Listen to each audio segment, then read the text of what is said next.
சீட்டு கட்டும் தேங்காயும் இன்று ஒரு விளக்கம். வாழ்க்கை தத்துவம். சீட்டுக்கட்டில் வெளிப்பக்கம் ஒரே மாதிரி டிசைன்கள் போல தான் மனிதர்கள். சீட்டை திருப்பி உள்ளே பார்த்தால்தான் தெரியும் கிளவர் எது, கார்டின் எது, ஸ்பேட் எது, டைமண்ட் எது, ஜோக்கர் எது என்று.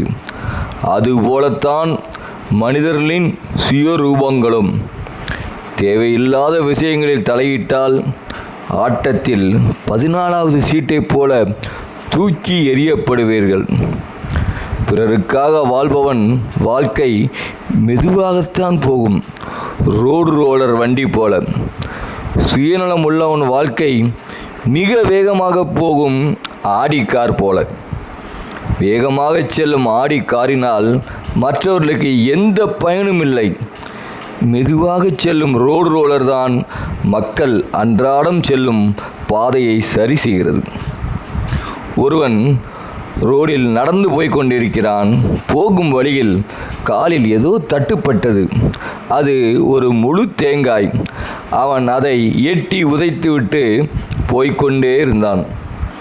அவனுக்கு பின்னால் வந்து கொண்டிருந்த ஒரு புத்திசாலியின் காலில் அதே தேங்காய் தட்டுப்பட அவன் தேங்காயை எடுத்து 2ஆக உடைத்து இளநீரை குடித்தான்.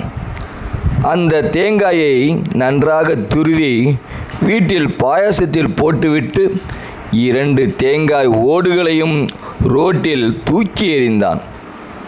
அந்த 2 தேங்காய் ஓடுகளும் இன்னொரு அதி புத்திசாலியின் கையில் கிடைத்தது. அவன் அந்த 2 தேங்காய் ஓடுகளையும் 2 அகப்பைகளாக செய்து 10 ரூபாய் பெருமானமுள்ள தேங்காயை 20 ரூபாய்க்கு விற்று முதலீடு ஆக்கி கொண்டான்.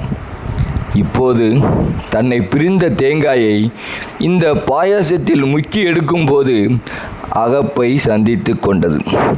இதுதான் வாழ்க்கை, இதுதான் பயணம்.